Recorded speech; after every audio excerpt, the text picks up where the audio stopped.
Бүгін китапханада ғылыми семинар өтті.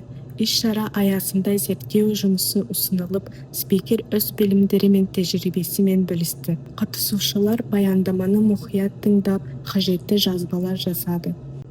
Кездесу барысында өзекті ғылыми мәселелер талқыланып, жаңа тәсілді мен идеялар ұсынылды.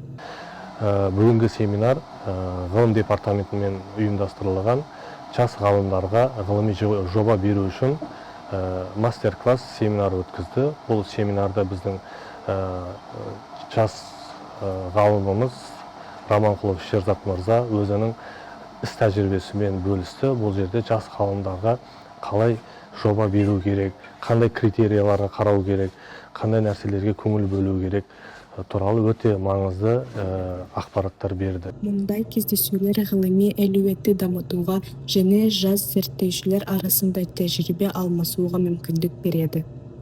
Жалпы Ахмет Яссауи университетімізде өткізіліп жатқан ғылым айлығы аясындағы ғылыми іс-шаралар сериясы бұл профессорлар мен оқытушылардың және де жас ғалымдарымыздың ғылыми әлеуетін